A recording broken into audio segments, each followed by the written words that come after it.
Bonjour, ravi de vous retrouver dans ce nouveau numéro du Grand Entretien.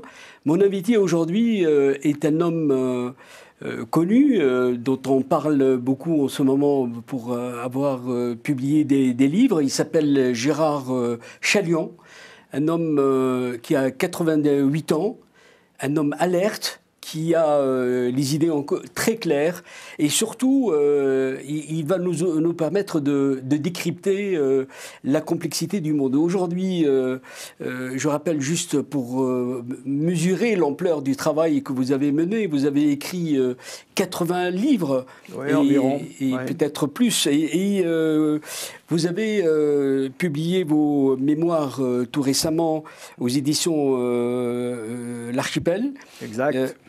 Qui s'appelle en réalité... Le savoir de la peau. Exactement. Et d'ailleurs, j'ai envie de commencer par là. Pourquoi le choix de ce titre ? Parce que c'est exactement comme ça que j'ai appris sur le terrain quelle est la réalité par rapport à ce que nous racontons. Oui. C'est-à-dire que, comme vous le savez, il y a une représentation du monde qui change avec l'esprit du temps. Bon, nous, par exemple, aujourd'hui... tout ce que fait Poutine, c'est du crime de guerre. On ne cherche pas à comprendre pourquoi, comment, etc. Tout ce que font les Ukrainiens, oui, c'est parfait. Bon, ça, ce n'est pas une analyse. Bien sûr, l'agresseur, c'est les Russes. Bien sûr, les victimes, ce sont les Ukrainiens. Ils se battent par nationalisme, ils veulent la liberté, bravo. Mais enfin, ce n'est pas une analyse. Alors, je ne veux pas être noyé par la propagande des uns ou des autres. Oui. Je cherche, si vous voulez, à serrer la réalité du plus près. Donc, je vais la plupart du temps sur le terrain. Moi, en Ukraine, j'y étais 1 an avant la guerre. Je connais l'Ukraine juste à la veille de février 2022. Bon, je sais ce que c'était. C'était un pays corrompu, dirigé par des oligarques, pas très sympathiques. Ah oui, il faut le dire. Bon.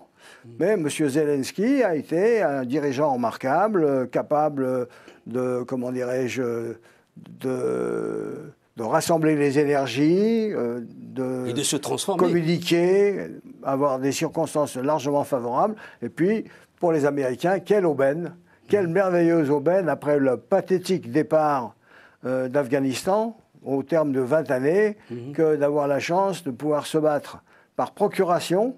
Oui. Ce qui est la situation idéale pour les Américains qui ont la détestation des pertes militaires et qui ont admirablement réagi dès le premier jour à l'échelle du renseignement, à l'échelle de la livraison des armes, à l'échelle de l'aide concrète, y compris par des techniciens. Comme je l'ai dit, vous êtes un géostratège. Vous avez une connaissance, surtout, et vous l'avez évoqué, du terrain. Donc, vous alliez le terrain et la conceptualisation, la rédaction, la réflexion. Aujourd'hui, on entre dans une nouvelle ère avec la guerre en Ukraine. Comment voyez-vous ce basculement ? Est-ce qu'on est en voie de disrupter, comme diraient les modernistes ? Écoutez, on est déjà rentré dans une nouvelle ère il y a quelque temps. C'est-à-dire qu'il fut un temps, comme vous le savez, où le monde était bipolaire. Il y avait l'Ouest et l'Est. Très bien. L'Union soviétique s'est effondrée en 1991. Après ça, on a eu un moment unipolaire où les Américains étaient tout seuls, les années 90. De 1991 jusqu'à 2001, ils étaient tout seuls. C'est un monde nouveau, sur lequel d'ailleurs on s'est fait beaucoup d'illusions en disant, voilà, on redémarre sur une ère complètement nouvelle. Ben, elle aura lieu une dizaine d'années. Aujourd'hui, depuis la période 2008, c'est-à-dire la crise, je parle en anglais, des subprimes, et 2010, date à laquelle on nous annonce que la Chine vient de passer au second rang, par-dessus le Japon, eh bien, nous avons un monde en train de se faire et qui est multipolaire. Nous sommes dans un monde complètement nouveau, multipolaire, où vous avez des puissances, hier négligeables, apparemment, et qui aujourd'hui jouent un rôle important. Je prends par exemple la Turquie. C'était quoi la Turquie il y a 20 ans ? Rien. Aujourd'hui, M. Erdogan arrive à se poser en l'incontournable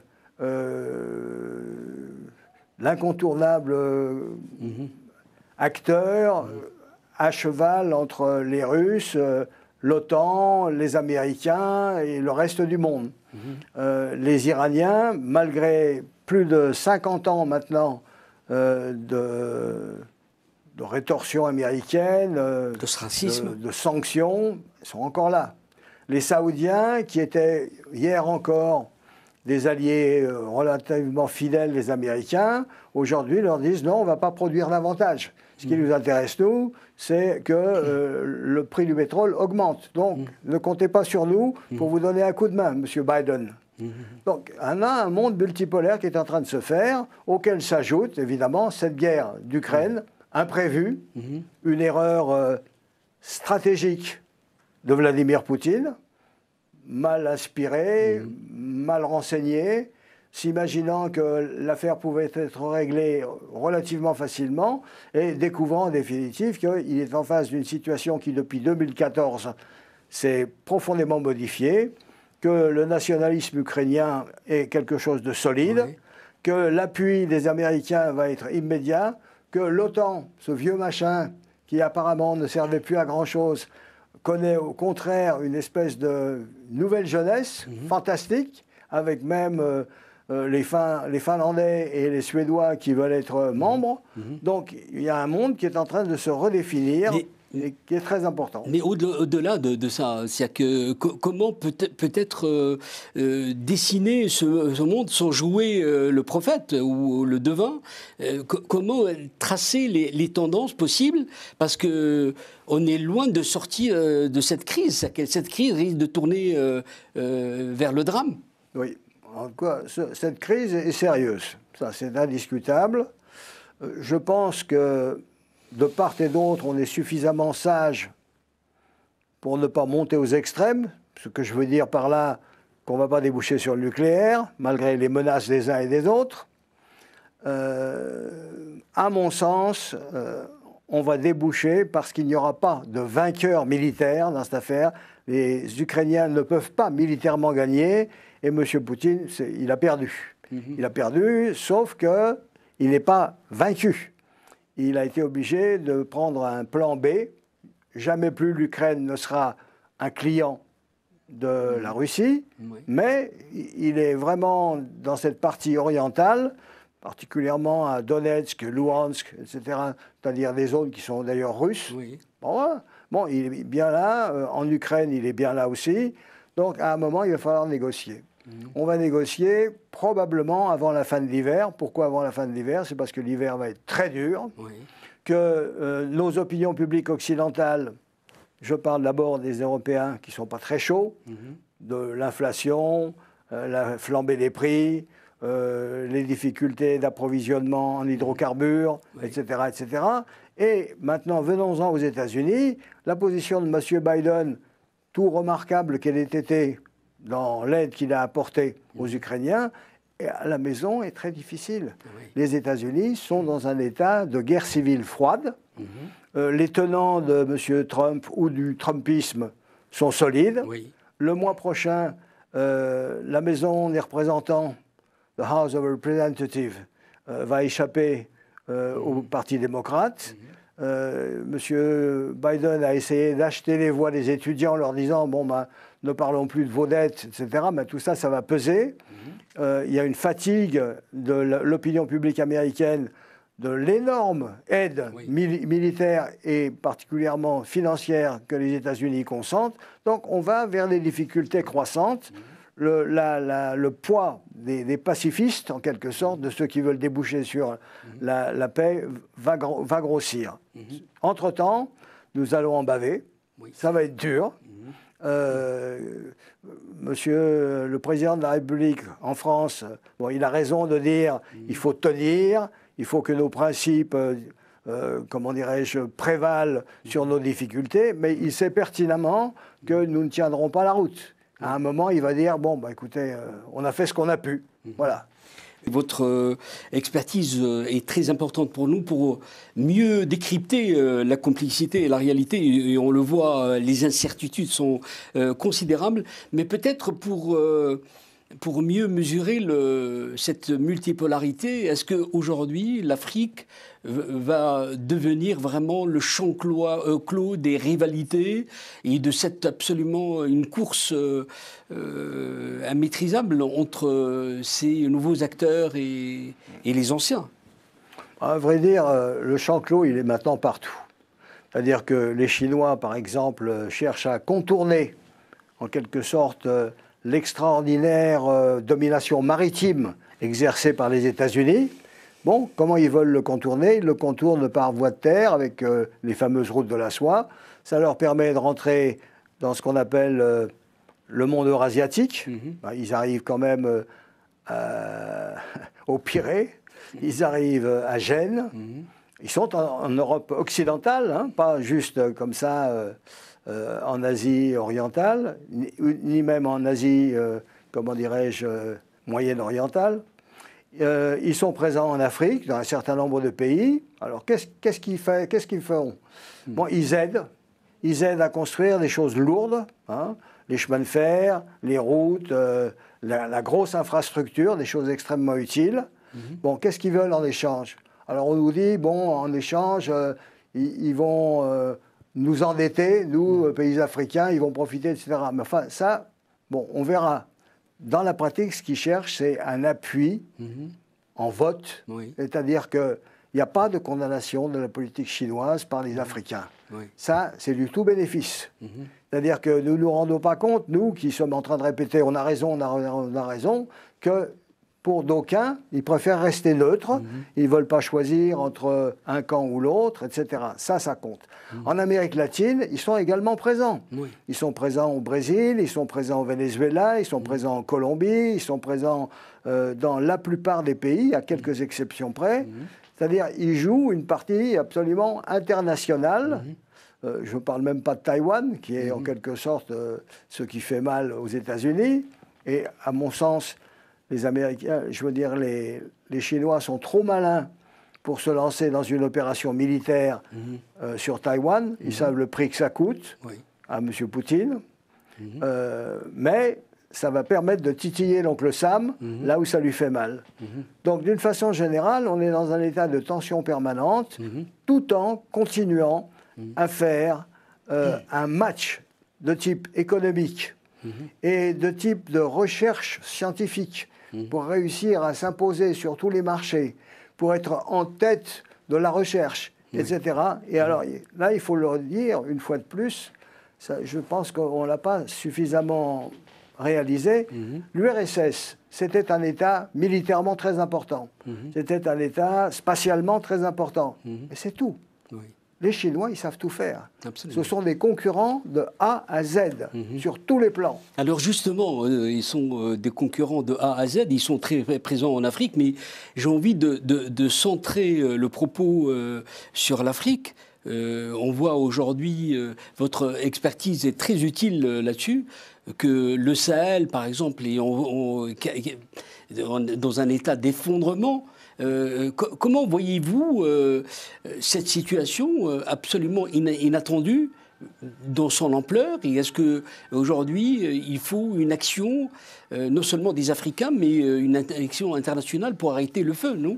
Ben, écoutez, il y a une redistribution des cartes. Par exemple, le constat, c'est qu'après un bon demi-siècle, si ce n'est pas 70 ans, de domination indirecte de la France sur une partie non négligeable de l'Ouest africain, aujourd'hui, il y a une véritable remise en cause. La France, très franchement, n'est plus populaire du tout.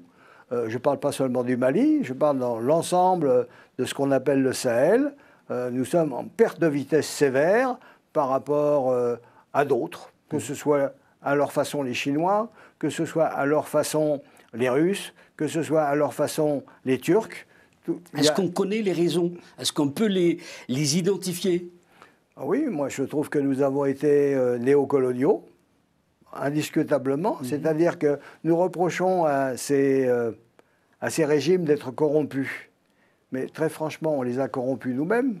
On les a corrompus pour la bonne raison que à l'époque de la France-Afrique, M. Foccart, bon, corrompait les dirigeants, ça lui permettait d'exercer une puissance indirecte, une influence indirecte sur une partie extrêmement importante de l'Afrique. Ben, ce temps-là est fini. Oui. Voilà. Vous êtes aussi l'un des meilleurs experts sur ce qu'on appelle les conflits irréguliers, c'est-à-dire les guérillas et le terrorisme. Vous avez écrit là-dessus, des franchement, livres. je suis un des meilleurs à l'échelle mondiale. Oui, et votre connaissance pour vous avoir suivi est vraiment précieuse de la réalité de ce phénomène. Est-ce qu'aujourd'hui, lorsqu'on voit le terrorisme djihadiste qui frappe d'une façon aveugle, comment caractérisez-vous on a vu des choses comparables, mais là, ça a l'air d'antagoniser l'Afrique et de dévaster presque. Oui. Alors là, il faut quand même faire un distinguo important. Il y a d'une part ce qu'on appelle le terrorisme, qui est une action essentiellement psychologique. Qu'est-ce que ça veut dire, une action psychologique? Ça veut dire que l'effet psychologique est infiniment plus important que les dégâts physiques. Au total, par exemple, on a eu pas mal d'attentats, surtout d'ailleurs hors Occident. Et qu'est-ce que ça a changé? Bon, ça a changé la donne, ça a changé l'atmosphère, mais enfin, il n'y a pas eu de chute de régime, il n'y a pas eu quelque chose de nouveau. Non, ce qui compte, c'est la guerre de guérilla, lorsque la guerre de guérilla parvient à modifier un régime, à l'abattre et à construire quelque chose. Alors là, ça devient très rare. Par exemple, prenons l'Afghanistan. Bon, ils ont gagné 20 ans de lutte. Ça fait 1 an et quelques qu'ils sont indépendants. Qu'est-ce qu'ils ont fait? Remettre le tchador, la longueur de la barbe.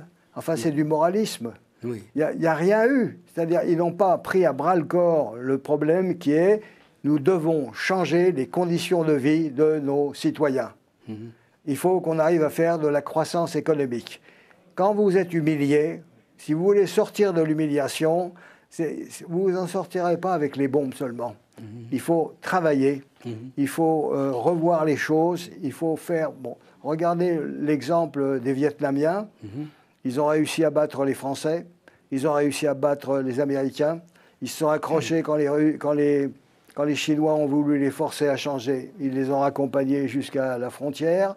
Et à part une période stalinienne pendant une quinzaine d'années entre hier et aujourd'hui, maintenant, on constate que depuis au moins 2 décennies, le Vietnam fait 6% et plus de croissance économique. Chapeau. Quand on compare ça avec l'Algérie, qui sont en train de pleurnicher encore qu'on les a colonisés, et qu'est-ce qu'ils ont fait depuis 60 ans? Rien. Mais comment s'interroger sur ces mécanismes? C'est-à-dire qu'il y a des peuples qui arrivent à se dépasser, à sortir de leur traumatisme, et d'autres sont complètement rivés dans leur situation de souffrance. Comment expliquer? C'est peut-être aussi une question de développement, de mentalité, transformation des mentalités. Comment là, vous posez une question très complexe. Hein. Oui, non, mais d'autant plus que je ne peux pas vous répondre qu'il y en a qui sont plus doués que d'autres, etc. Non, mais c'est... Mais disons en étant prudent, qu'il y a ceux qui ont la chance d'avoir à leur tête un despotisme éclairé, destiné à modifier la situation et à apporter un changement. Même si le régime est extrêmement dictatorial, ce qui est le cas d'ailleurs. Et vous avez ceux qui sont strictement corrompus, qui vous racontent des histoires, et c'est toujours la faute des autres. Oui. C'est la faute des Français. Il y a 60 ans que c'est notre faute, comme si, en fin de compte, avec des situations à peu près similaires de colonialisme de part et d'autre, vous arrivez à accabler l'un et l'autre, au contraire, s'en sort. Bon, pourquoi? La réponse est complexe.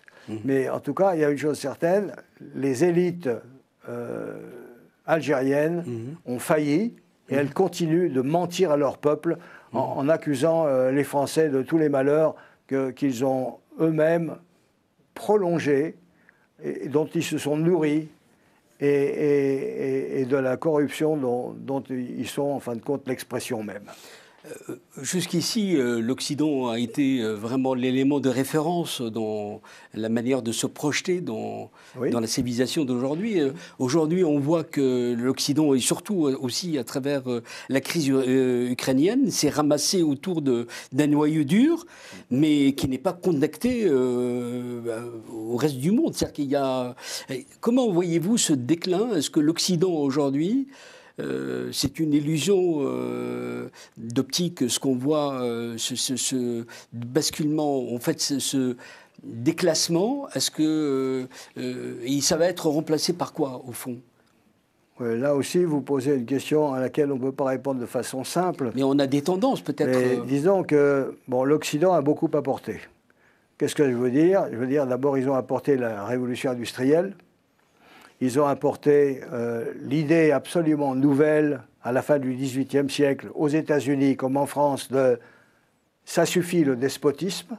C'est nouveau, ça. On ne veut plus de despotes. Alors évidemment, ça n'empêche pas les despotes de venir. C'est une liberté difficilement gagnée, et puis vous apercevez que vous pouvez avoir des despotes, on en a eu, vous pouvez même avoir un monsieur Trump aux États-Unis où la démocratie compte tellement, etc., etc. Mais enfin, on a apporté un souffle nouveau, on a apporté l'idée nouvelle en plus de la nation. L'idée nationale, c'est quelque chose de nouveau. La meilleure preuve, c'est que les mouvements anticoloniaux vont s'appeler mouvements de libération nationale.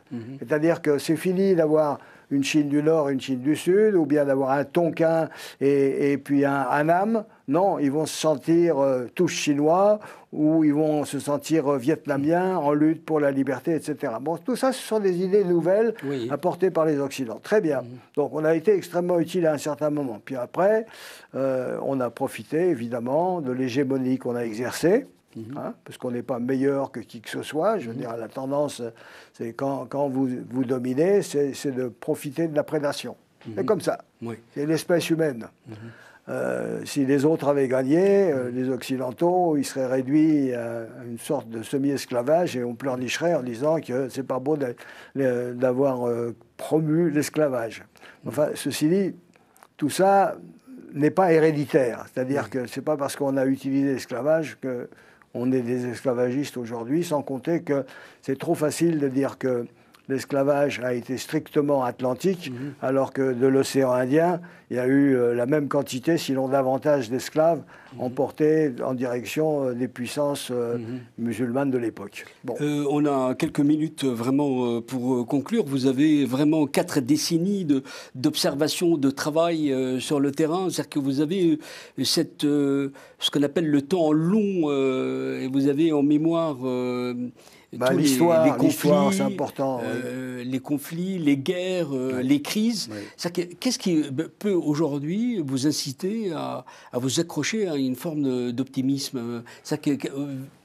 Peut-être ça, c'est une question qui mérite d'être posée dans un contexte complètement d'incertitude, marqué par les incertitudes. Bon, c'est vrai, nous sommes dans une période d'incertitude, c'est-à-dire qu'on est à un moment de changement accéléré, on est peut-être même à un tournant, c'est-à-dire ce déclin de l'Occident peut continuer et devenir véritablement, non pas une tendance, mais un fait, bon, possible.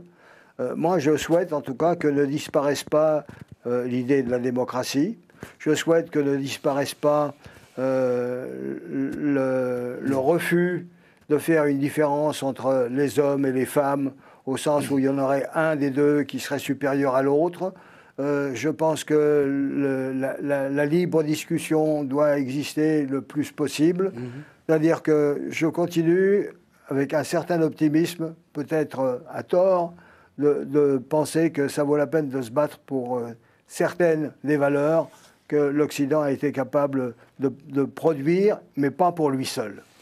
Gérard Chalion, je rappelle que vous êtes un géostratège et que vous êtes un homme d'une culture encyclopédique et c'est pas vraiment un mot pour vous flatter. Et surtout, à travers les livres que vous avez abordé vraiment tous les sujets de fond de notre époque sur les 4 dernières décennies. Je vous remercie d'avoir été notre invité et je vous dis longue vie, à très bientôt. Merci beaucoup. Je pense qu'il faut se battre pour avoir un monde vivable. Merci. Merci. Au revoir.